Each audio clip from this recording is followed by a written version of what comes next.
Good morning everyone. मैं doctor तनु वाशने आज फिर हूँ आपके साथ एक नया टॉपिक लेकर। और आज का टॉपिक बहुत ही छोटा है, व्यापार चक्रों के प्रकार। क्योंकि जब भी बात होती है व्यापार चक्रों की तो तरह तरह के साइकिल्स के नाम लिए जाते हैं। तो हम जानते हैं क्या होते हैं ये साइकिल्स। जैसा कि आप जानते हैं कि व्यापार चक्र क्या होते हैं। व्यापार चक्र किसी भी इकोनॉमी में कोई भी, यदि हम पूंजीवादी अर्थव्यवस्था देखें तो तेजी और मंदी के दौर एक दूसरे के बाद आते रहते हैं। अच्छे व्यापार और बुरे व्यापार की पुनरावृत्ति होती रहती है। हर अर्थव्यवस्था में कभी तेजी आती है, सारी आर्थिक क्रियाएं, उत्पादन, आय का स्तर, रोजगार सभी बढ़ते हैं। और कभी यह देखने में आता है कि सभी आर्थिक क्रियाएं जैसे उत्पादन, आय का स्तर, रोजगार ये सब घटते रहते हैं। इनके विभिन्न अवस्थाएं हो सकती हैं, व्यापार चक्रों की विभिन्न कारण हो सकते हैं। क्योंकि ऐसा आना निश्चित है, ये नहीं है कि कोई भी अर्थव्यवस्था तेजी है तो हमेशा ही तेजी में बनी रहेगी। एक सीमा के बाद तेजी का अंत होगा और मंदी आएगी। इसके विभिन्न कारण हो सकते हैं, जैसे किसी भी देश की जनसंख्या में वृद्धि, किसी भी देश का अंतर्राष्ट्रीय व्यापार। अगर देश अंतर्राष्ट्रीय व्यापार में खुली अर्थव्यवस्था रखता है और उसका व्यापार विभिन्न देशों से जुड़ा हुआ है तो अंतर्राष्ट्रीय तेजी व मंदी का दौर भी उस देश पर पड़ सकता है। जैसे कि भारत एक पूंजीवादी देश है और अंतर्राष्ट्रीय व्यापार का यहाँ की अर्थव्यवस्था पर हमेशा ही असर देखने को मिला है। अमेरिका में यदि तेजी और मंदी आए तो यहाँ के व्यापारियों को भी तेजी और मंदी का दौर देखना पड़ता है। यहाँ के रोजगार पर अमेरिका के उत्पादों की मांग का असर पड़ता है। यदि हमारे आयातक और निर्यातक प्रभावित होते हैं अंतर्राष्ट्रीय व्यापार से तो हमारे देश में तेजी और मंदी आती है। इसके अलावा कई सारे और रीजंस हो सकते हैं, जैसे कि आविष्कार, जैसे शुम्पेटर ने दी थी सिद्धांत, नवप्रवर्तन का सिद्धांत। इस तरह के बहुत सारे रीजंस हो सकते हैं। प्राकृतिक कारण भी हो सकते हैं कि बाढ़ आ जाती है कभी तो मंदी आ जाती है। अगर जलवायु अच्छी रहती है, वर्षा अच्छी होती है तो तेजी देखने को मिलती है। फेस्टिवल्स के सीजन होते हैं तो तेजी देखने को मिलती है। और कोरोना, जिसका कि आप देख ही रहे हैं कि किस तरीके से चीन से के वुहान शहर से शुरू हुआ कोरोना अंतर्राष्ट्रीय स्तर पर पूरे विश्व में फैल गया और विभिन्न अर्थव्यवस्थाओं को उसने प्रभावित किया है। केवल चाइना की अर्थव्यवस्था ही नहीं, पूरे विश्व की अर्थव्यवस्था कोरोना की वजह से मंदी को झेल रही है। तो विभिन्न अर्थशास्त्रियों ने समय सीमा को बताया है, तरह तरह से अपनी स्टडी के आधार पर बताया है कि इन व्यापार चक्रों के कौन कौन से प्रकार हो सकते हैं। तो आइए डिस्कस करते हैं।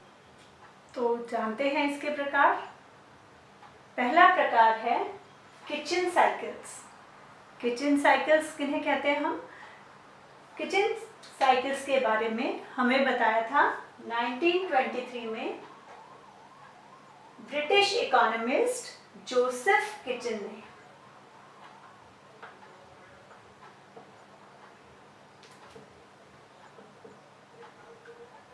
और इन्होंने हमें ये बताया था कि ये चक्र 40 मंथ्स बाद आते हैं, यानी कि लगभग 3.5 वर्ष की अवधि में इनकी पुनरावृत्ति होती है। और ये छोटे छोटे 2-3 चक्रों को मिलाकर एक बड़ा चक्र बनता है। इसीलिए किचन साइकिल्स को हम लघु चक्रों के नाम से भी जानते हैं, या इन्हें हम शॉर्ट साइकिल्स भी कहते हैं। दूसरा हमारा प्रकार है जगलर साइकिल्स। जगलर साइकिल्स के बारे में हमें 1862 में फ्रेंच इकोनॉमिस्ट क्लीमेंट जगलर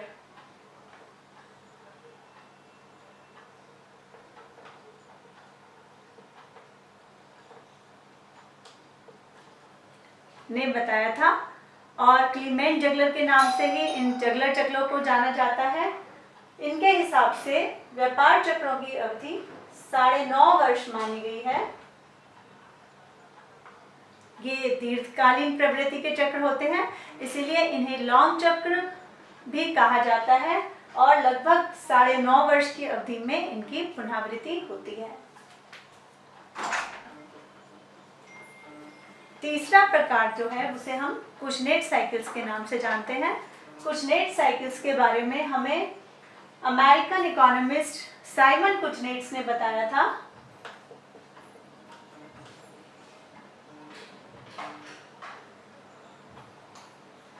और इनके हिसाब से हमारे व्यापार चक्रों की अवधि लगभग 16 से 22 वर्ष मानी गई है। यानी कि कुशनेट चक्रों की पुनरावृत्ति 16 से 22 वर्षों के मध्य हो सकती है, चाहे यह 17 साल के बाद आए, चाहे 18, चाहे 19, लेकिन लगभग 16 से 22 वर्षों के मध्य कुशनेट साइकिल्स जो हैं वो आते हैं। यानी कि इस अवधि के बीच में आने वाले साइकिल्स को हम कुशनेट साइकिल्स के नाम से जानते हैं। चौथा प्रकार है हमारा कोंद्रातीव साइकिल्स। कोंद्रातीव साइकिल्स जो हैं वो लॉन्ग रन साइकिल्स भी कहा जाता है इन्हें, the very long run cycles, क्योंकि इकोनॉमिस्ट एंडी कोंद्रातीव ने हमें ये बताया था कि लगभग 40 से 60 वर्षों के मध्य लगभग 50 वर्षों के बाद व्यापार चक्रों की, बड़े चक्रों की पुनरावृत्ति होती है। उनकी यह स्टडी एग्रीकल्चर प्रोडक्ट्स पर और कॉपर के ट्रेड के ऊपर डिपेंड थी, जो उन्होंने पाया कि इन दोनों सेक्टर्स में बहुत ज़्यादा जो साइक्लिकल चेंजेस हैं वो लगभग 50 से 60 वर्षों के बाद आते हैं। इसके अलावा बिल्डिंग साइकिल्स भी होते हैं। जब भी कोई इकोनॉमी डेवलप कर रही होती है तो नए नए भवन निर्माण हो रहे होते हैं, नए नए डेवलपमेंट्स होते हैं, और इस डेवलपमेंट के प्रोसीजर में जो कभी तेजी और मंदी के दौर आते हैं उन्हें बिल्डिंग साइकिल्स के नाम से जानते हैं।